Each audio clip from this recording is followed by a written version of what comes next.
किस तरह का माहौल जो है शहर में बना हुआ है? आज कहा अनाज मंडी में कहा का दौरा शहर में नहीं, पूरे हरियाणा प्रदेश में भारतीय जनता पार्टी की लहर बनी हुई है।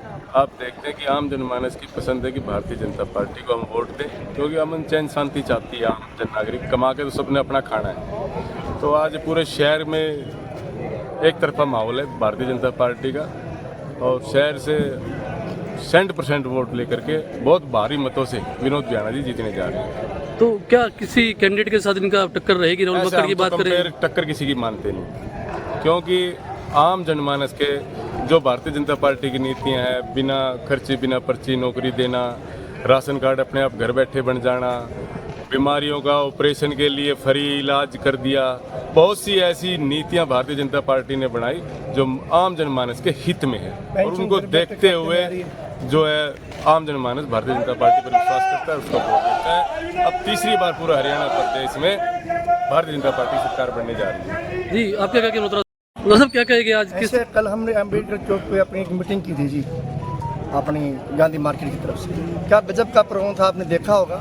जो समर्थन बियाणा साहब को मिल रहा है, क्या बात है जी। आप इनका बहुत अच्छे वोटों से जीतेंगे और बहुत ज़्यादा वोट मिलेंगे बियाणा साहब को की बात। तो उन्होंने काम किए हैं, काम पर लोग। तो कितना विकास कार्य जो है शहर में हुआ है? बहुत हुआ जी, पहले इतना विकास कार्य किसी हमने नहीं करा। बहुत हुआ है। हमारी ग्रीन बेल्ट बन गई, पक्के रोड बन गए, हमें घर बैठे पेंशन मिल रही है, हमें कोई बदमाश तंग नहीं कर रहा, हमारा व्यापार बढ़िया चल रहा है। कितनी अच्छी सरकार है ये, हम इसी को वोट देंगे, पूरा समर्थन करेंगे और बियाणा साहब को जितवाएंगे। आज आम जनमानस ने ये मैं तो आपके चैनल के माध्यम से सभी दर्शकों से, आपसे और आसी हल्के की सारी जनता से कमल का फूल खिलाने के लिए वोटों की अपील करना चाहूँगा सबसे पहले। दूसरी बात, अगर हम बियाणा साहब के समर्थन की बात करें तो पूरे हांसी शहर की जनता मन बना चुकी है कि हमें कमल का फूल खिलाना है, विनोद बियाणा जी को विधायक चुनना है। सबके दुख सुख के साथी हैं। हर समय कोई भी आज तक उनके पास किसी काम के लिए गया है तो किसी के लिए दरवाज़ा बंद नहीं हुआ, हर टाइम तैयार रहते हैं।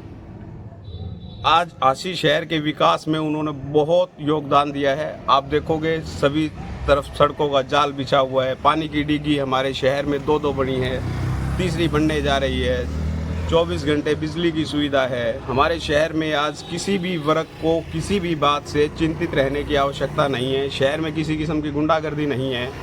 प्रशासन अपना काम बहुत अच्छे से कर रहा है। हमारा अगर विधायक अच्छा होता है तभी ये सब कुछ संभव हो पाता है। अच्छे व्यक्तित्व के इंसान हैं।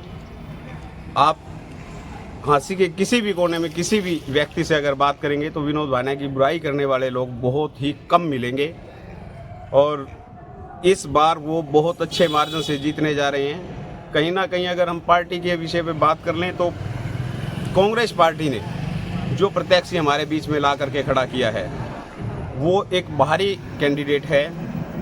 4 महीने से कांग्रेस ज्वाइन की और हुड्डा साहब ने सभी की अनदेखी करते हुए, क्या यहाँ जो 20 साल से 30 साल से पार्टी की सेवा करने वाले लोग थे उनमें से किसी को भी टिकट ना दे करके ये बाहरी कैंडिडेट को ला करके एक हांसी की जनता पे थोपने का काम किया था। शायद इसीलिए जनता इतनी नाराज है कि राहुल मक्कड़ को जमानत जब्त होने का डर सता रहा है।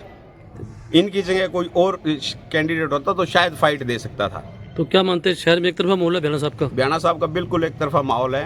कल की सभा आपने देखी होगी, डेली हमारी 3-3, 4-4 बड़ी सभाएं हो रही हैं। इन चीज़ों को आप बिल्कुल अपने चैनल के माध्यम से पब्लिक को दिखाएं, और मैं तो लोगों से यही अपील करूंगा कि अपना एक एक कीमती वोट कमल का फूल खिलाने के लिए बीजेपी पार्टी को दे, विनोद बियाणा जी को दे। नायब सैनी के नेतृत्व में तीसरी बार बीजेपी की सरकार बनाई। धन्यवाद। Thank you. नमस्कार केशव जी, हरियाणा की पसंद आपका चैनल को और आपके दर्शकों को तहे दिल से धन्यवाद। आज रही बात अनाज मंडी की, अनाज मंडी में आज बियाणा साहब डोर टू डोर करने लग रहे हैं। बड़ा अच्छा रिस्पॉन्स है और गांव शहर के अंदर एक मुहिम चली हुई है कि हम पहले विनोद बियाणा को ये कहें कि हम आपको वोट देने लग रहे हैं। बहुत अच्छा माहौल चल रहा है और नायब सैनी तीसरी बार सरकार बनाने जा रहे हैं और नायब सैनी मुख्यमंत्री दूसरी बार बनने जा रहे हैं। किसी गांव में जाके देखो, बगैर खर्चे बगैर पर्ची की बातें चलती है, बगैर भेदभाव की बात चलती है। वो ये कहने वाला नहीं है कि हमारे साथ ये भेदभाव हुआ, किसी को हमने पैसे दिए। बहुत बच्चे लगे हैं हर एक चीज़ में मतलब ये हो रहा है। अब ये लाडो बहना योजना चलाई 2100 रुपये महिलाओं के लिए, ये सरकार का बहुत अच्छा और सराहनीय फैसला है जी। तो सर जो राहुल मक्कड़ है, आपको पता पंजाबी कैंडिडेट, वो भी यहाँ से है बड़े, तो क्या इससे कुछ फ़र्क पड़ रहा है शहर में? आप माहौल देख रहे होगे। नहीं, राहुल मक्कड़ से कोई फ़र्क पड़ने वाला नहीं है, क्योंकि वो भी हमारे साथ साथ 4.5 साल सत्ता में रहा। कभी उसने हास्य के बारे में, दुष्यंत चौटाला जी डिप्टी सीएम थे, कभी भी हास्य की आवाज़ नहीं उठाई। कभी किसी प्रकार का कोई ये नहीं किया उसने कि हम हास्य के लिए ये करना चाहते हैं।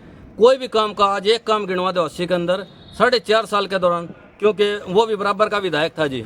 पिछली बार जे पार्टी चुनाव लड़ा था और 4.5 साल सत्ता में रहे दुष्यंत जी के साथ में। तो क्या मानते हैं, भ्याणा साहब की पूर्ण तरीके से जीतोगी? भ्याणा साहब की एक तरफा जीत है जी। 25 से 30 हज़ार वोटों से भ्याणा साहब 8 तारीख को आप देख लेना विजयी होंगे 80 से। और नायब सिंह सैनी तीसरी बार सरकार बनाएंगे, पूर्ण बहुमत की सरकार बनाएंगे जी। हुई तो एकदम अलग वो था उठाओ, लेकिन जैसे जैसे व्यापारी लोग समझते जा रहे हैं, खुद व्यापारी खुद कहते हैं भाई अगर आराम चमन सहन से जीना है, चैन से सुख से राहत लेनी है तो इनको ही वोट देंगे हम। अपने आप ही कह रहे हैं। शुरू में लगता था माहौल थोड़ा, लेकिन अब वो माहौल नहीं है। अब लोग समझने लग गए हैं। 2014 से पहले जैसे माहौल था उसको समझते हैं क्या हाल था। सब लोग यहाँ से छोड़कर जा रहे थे। हमारे पारिवारिक बात बताता हूँ, यहाँ गोली चली, हमारे छाबड़ा जी बेटे उनको गोली लगी, कितने आदमी को गोलियाँ लगी, कितने आदमी छोड़ के चले गए। एकदम हंसी सुनना हो गया था। कोई यहाँ शोरूम या कोई अच्छी फैक्ट्री नहीं लगा सकता था, अब तो सब कुछ हो रहा है। तो बड़े बड़े शोरूम बन रहे हैं। भारतीय जनता पार्टी का समर्थन करते हैं, विनोद भ्याणा जी का समर्थन करते हैं? हम सही बताऊं मैं आपको, मैं तो अंध भगत हूँ मोदी जी का। मोदी जी ने जिसको भी टिकट दे के भेजी है, हम तो उनके साथ हैं।